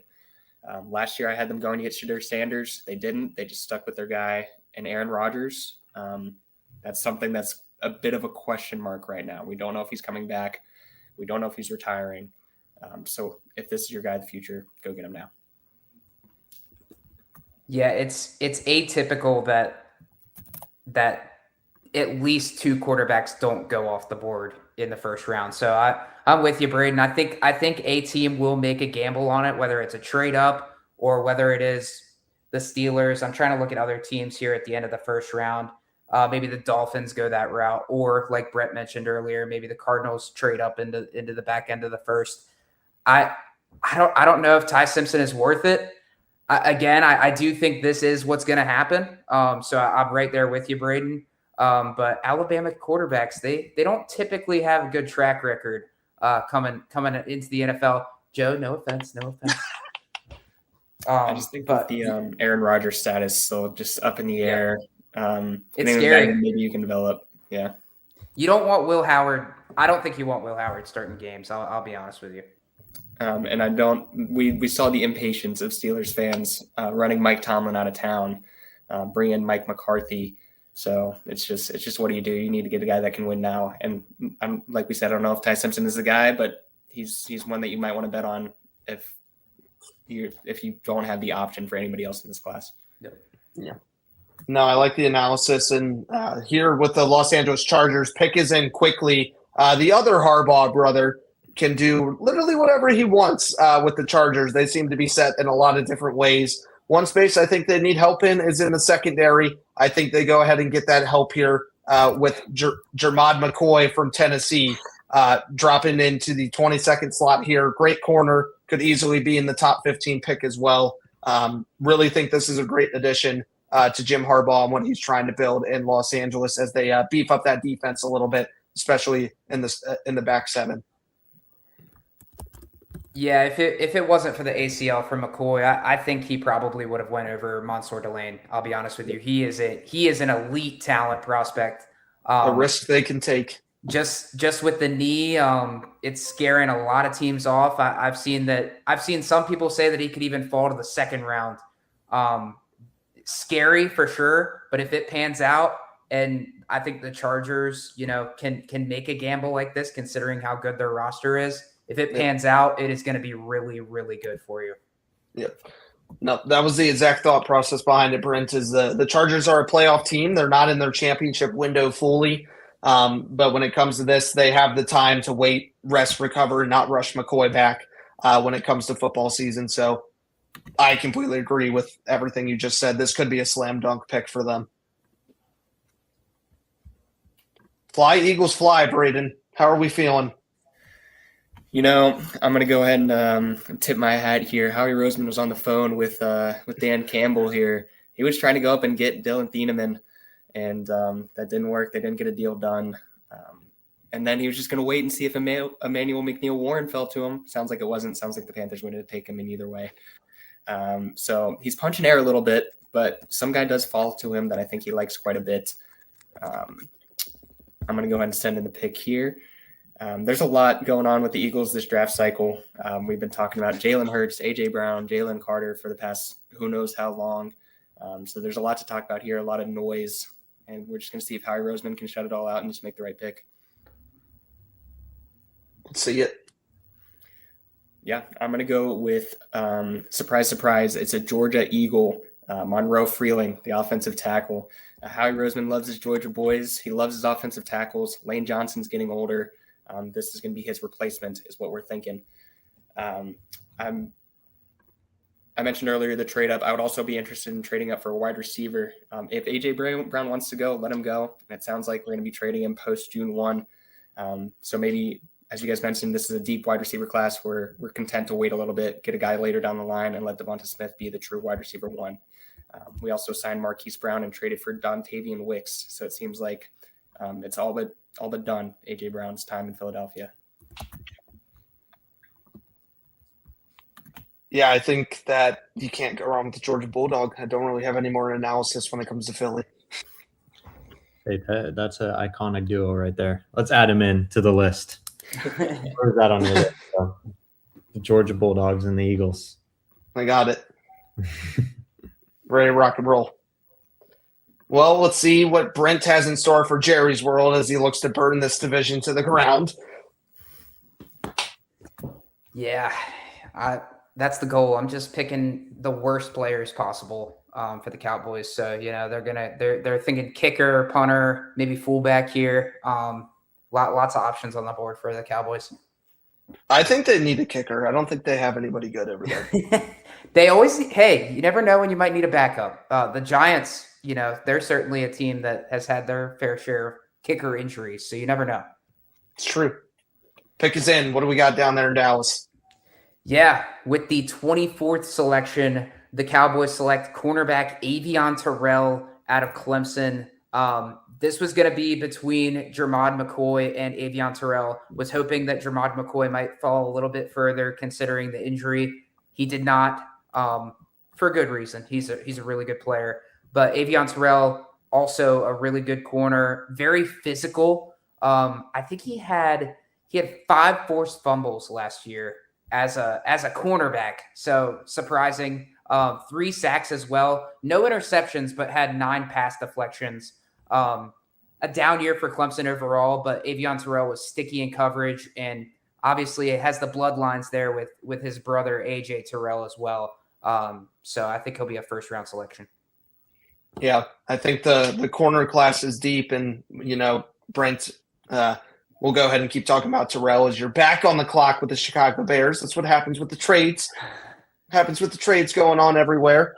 With the Bears coming up on the clock, but you talked a lot about Terrell and having the pipeline. He's a huge run defender, and that's something the Cowboys lacked a lot in speed and talent last offseason. So I think this would be a pretty good pick for them as well. And the corners and defensive talent of this draft is just overwhelming compared to the other side of the ball. So very intrigued to see what goes on tomorrow. Yeah, we mentioned AJ Terrell. His brother is he's been pretty good in the NFL. And that Clemson pipeline for the Terrell brothers, it's going to be good for them. And I can see Avion being just as good.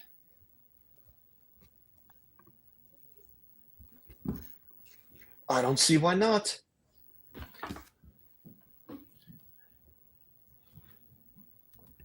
Chicago Bears having a maybe a surprising year last year, making the playoffs, coming back against the Packers. What a great game that was. Yeah, that game was crazy. We were in a McDonald's on our way back from Charlotte when that happened. Mm-hmm. After a playoff loss. Brent, Bears, hit me. Yeah, so a little interesting here. Back-to-back Clemson defense. We're going defensive tackle Peter Woods out of Clemson. Peter Woods, another guy like some of these guys that fell, Jermod McCoy, those injured players, Jordan Tyson, a guy that I thought could probably be a top 10 pick at this time last year. Although this was not due to injury. This was an extremely down year for Peter Woods after putting up pretty elite stats his first 2 seasons at Clemson. honestly one of the better defenders on that Clemson defensive line. But this is a guy that showed elite traits versus the pass and the run in his previous 2 seasons, and he'll end up being the best defensive tackle in this class, in my opinion, if he can get back to his former self. So I think the Bears are thrilled to add to their defensive line with this pick, with the first defensive tackle taken off the board. Yeah, it's not a very deep defensive tackle class when you're talking about trying to fill in the middle gap there, Brent. So good analysis. Now the Bills here, something that intrigues me a lot. I don't know if Joe will go this direction, but Casey Concepcion is one of my favorite receivers in this class. Obviously, they just traded for gosh, why are names blanking on me tonight? DJ Moore. Yeah. DJ Moore. But Casey Concepcion would add a whole new element, very explosive, can work in the return game as well. That's the direction I would lean if I was the Bills, but they could go a lot of different directions here. I think they might be looking for best player available. With number 26, go ahead, Braden, if you have analysis, please. Please. All you.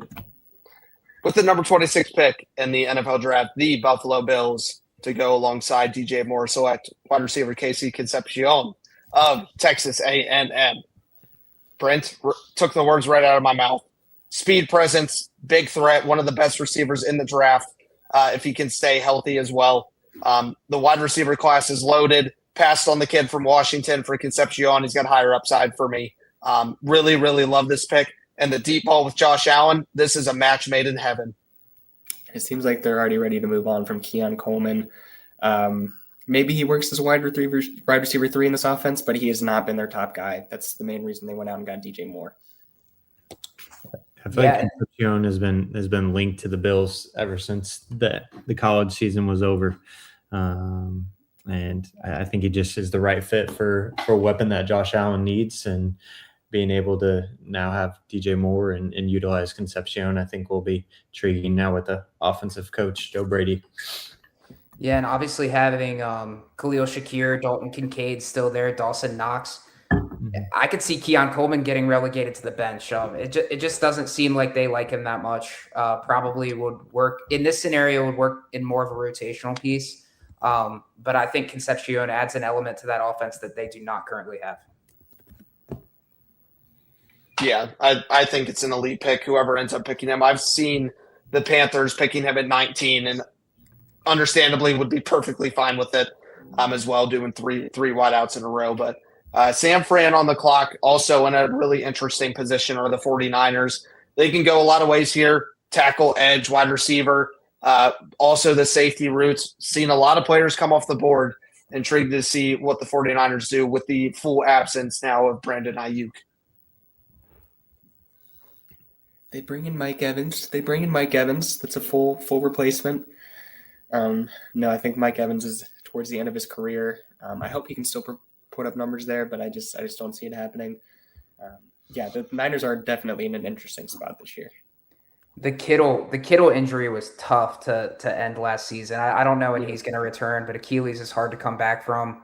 That I'm hopeful because he's one of my favorite players in the league. Just a fun guy to root for, even if he's not on your favorite team. So it'll be interesting to see what the 49ers do. I think Mike Evans was essential to add another pass catcher to that offense, obviously with CMC as well.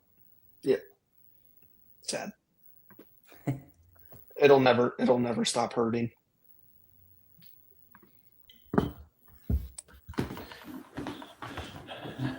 I think with the 49ers in this spot, I think that they you get to a point where you just got to select best available. I mean, we saw how injury ridden they were last year and still had guys step up and perform. I mean, before Mykel Williams went down from Georgia, he was a beast out there, and that was a steal of a pick for him. So I think they go best available here. Another SEC talent, and they're going to be selecting edge Keldrick Falk out of Auburn. I think that's the best talent on the board. I mean, you still have Mykel Williams, Bosa, but bringing in a Falk will just add another weapon to tear terrorize the NFC West opponents. And I mean, we saw how dominant they've been in the past. I mean, they'll be a little bit different without Robert Saleh. But I think the 49ers know how to build a defense and come out ferocious. And I think Keldrick Falk brings that. Yeah, Falk is a huge veteran presence, obviously, for the Tigers, but huge at 275, big frame, gonna eat up inside, can play inside the middle too, and not just at edge. I think this is a great pick for the Niners, and just boosting up that D line. You can never have too many pass rushers on your team. Outside of quarterback, outside of maybe offensive tackle, I think it's one of the most important positions in football. And if you can rotate those guys, get those fresh legs, especially for a Nick Bosa that was banged up, Michael Williams banged up as well, you get fresh legs on those guys and they can eat for you. So I love that pick. We got the Houston Texans here as we round out our final 5 picks. Question is anybody trading up or down here to get close to the end of the evening? Brent, you have the Texans here. A lot of needs on this side, mostly on the offensive line that they're going to be looking to beef up and fill a little more. But huge, big scout guy, big Houston Texans fan. Ian Cottle's been in the chat all night, dropping the knowledge you need for your mock drafts tomorrow to make you look better than your coworkers. So congratulations on that.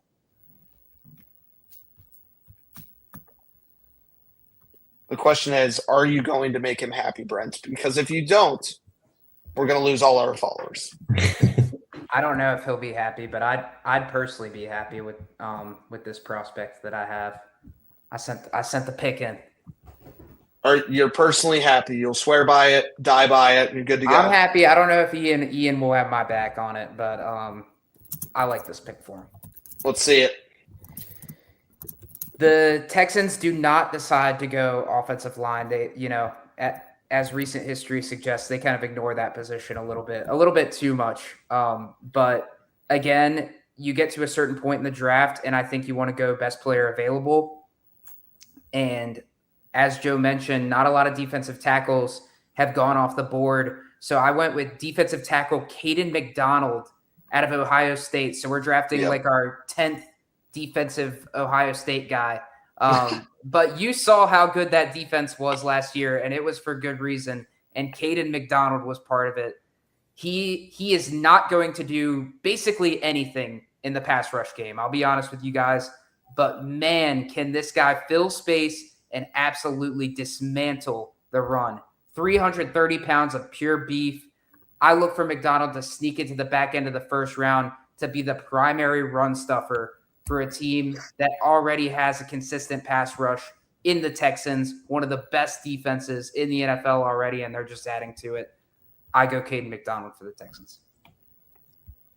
I remember Caden McDonald at the beginning of the year, and maybe this was even in the last year, debatably being a top 5 pick. Obviously, didn't have the full year that he wanted to with the Buckeyes. He's one of the best threats on the inside. He was surrounded by a team that was absolutely overwhelming in the defensive punch. So I love the pick. I'd be happy if I was a Texans fan, interested to see if Ian is still in the chat over there, what he thinks. But, Braden, we have the Kansas City Chiefs coming up here as well. Their second pick of the day. Yeah, interesting to see what they do here. Obviously, moving that pick to the Rams, losing an elite corner in Trent McDuffie for sure, one of the best corners in the league. So I'm interested to see what they do here. Yeah, I was just about to make a comment. I feel like a cornerback for the Chiefs in the first round is kind of something they're eyeing, being able to load that back up now that they've sent that off to the Rams. So we'll see what they go here. I mean, they also, who knows? I've seen some stuff about a Tyreek Hill reunion. Is that going to happen? Did they go wide receiver here? So they definitely have the room to grow. I mean, they had a great pick earlier with Reuben Bain Jr. helping alleviate a lot of their defensive issues and adding another weapon alongside Chris Jones, who's getting older. But we'll see what if they go what they actually need.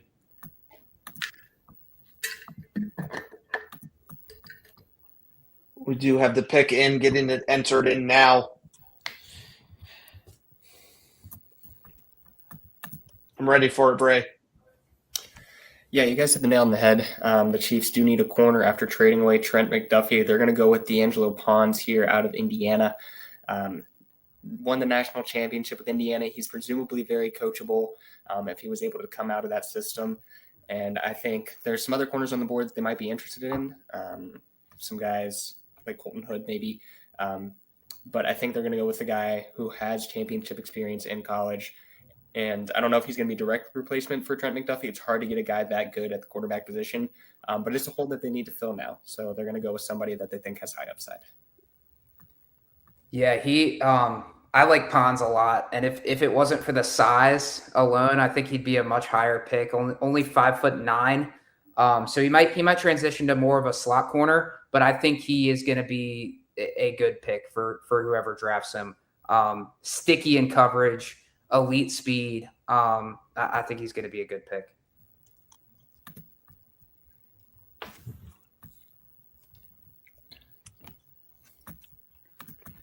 Dolphins here aren't messing around.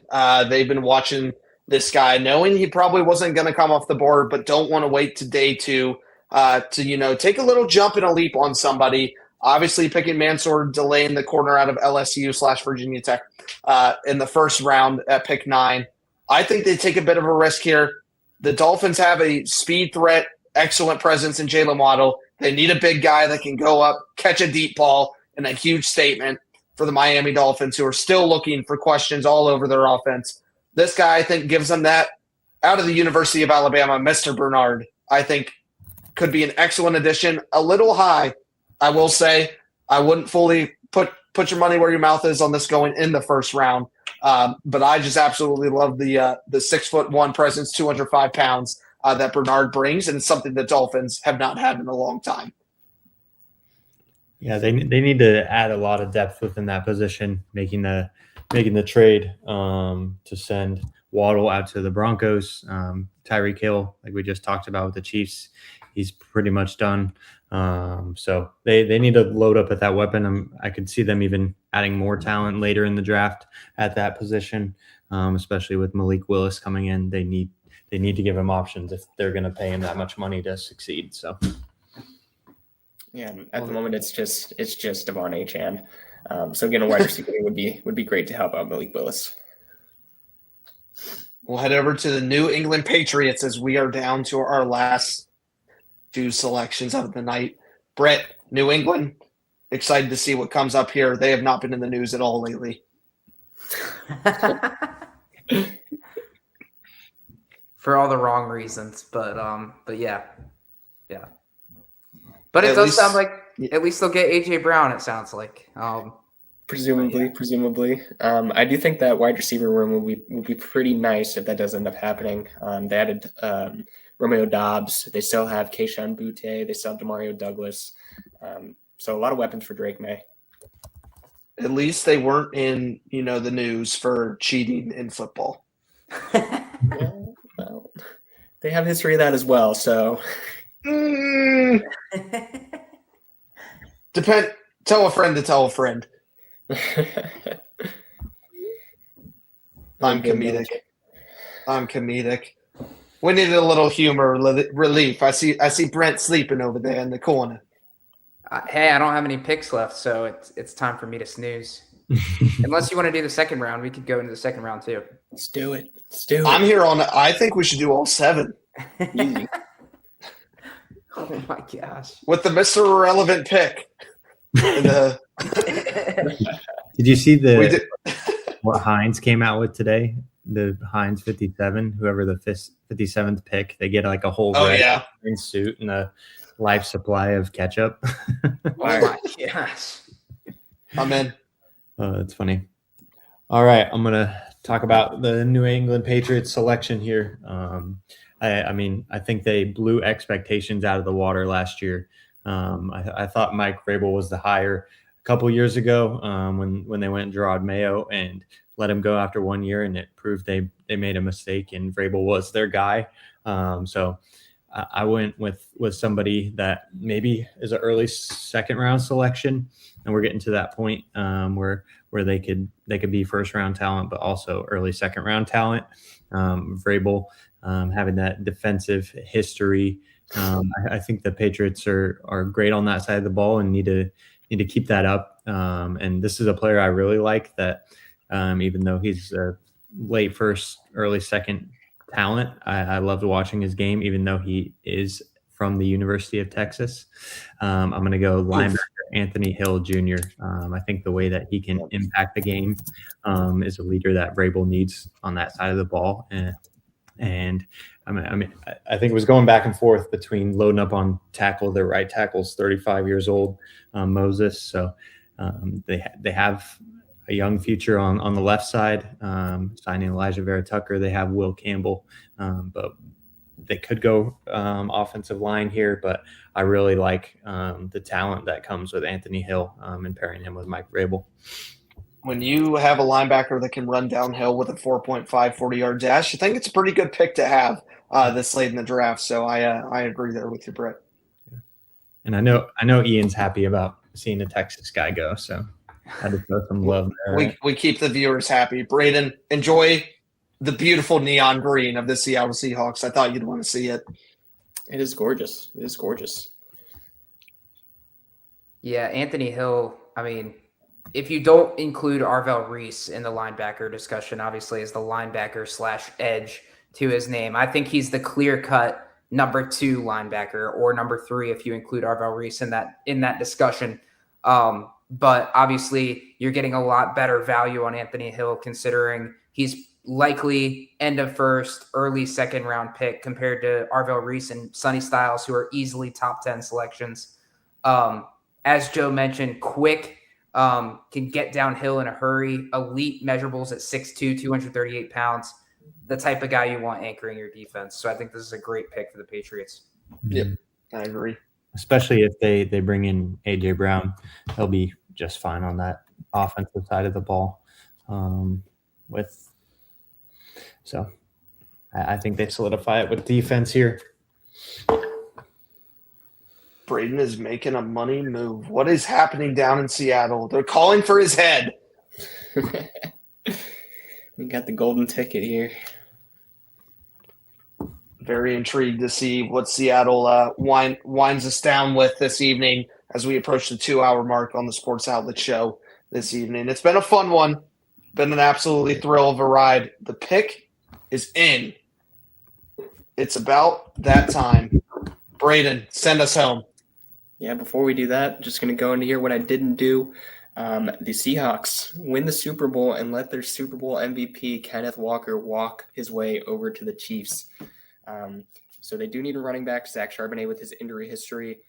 But I'm not going to go with it here. It's a weak running back class. They are going to go and add to that absolutely stacked defense, and they're going to draft TJ Parker out of Clemson. He's an edge rusher.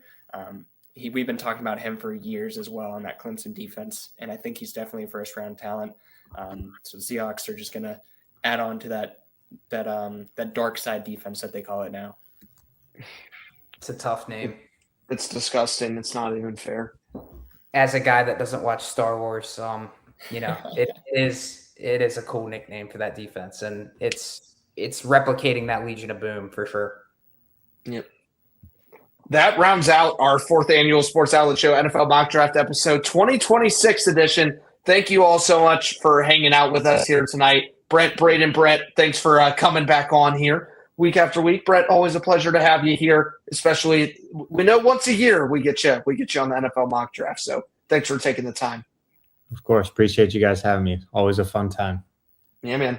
Hey, NFL Draft is tomorrow night. I think it's at 8, right? I'm pretty sure. Yeah, 23 hours. 23 hours. We'll hear the name Omar Cooper Jr. from Indiana going to the Las Vegas Raiders, as Brent first said off the jump. But thanks for hanging out with us here tonight on the Sports Outlet Show. Update for you real quick before we tune out. Won't be here next week. The following week, the Sports Outlet Show is transitioning out of its usual Wednesday nights as we gear and prepare for the FIFA World Cup. The MLB season fully underway. in our College Summer Super Series starting Thursday nights now at 7 p.m. We'll lead you right up to kickoff as we get to football season. But that is starting over there on May 7th. So we will see you guys here May 7th, Thursdays. It'll be every Thursday from here on out at 7 p.m. So huge change, major change for you. Love our Wednesday nights, but, sometimes life rearranges your schedule, but the Sports Outlet Show bites back. That's all I got to say. Thanks for hanging out with us here tonight on the NFL Mock Draft. Go make those final brackets, and it's as they all say, make one with trades, one without. That way you can't be wrong either way. We'll see you here in 2 weeks. Enjoy the draft night. Make sure you go watch Draft Day. It's one of the best movies out there. Good night.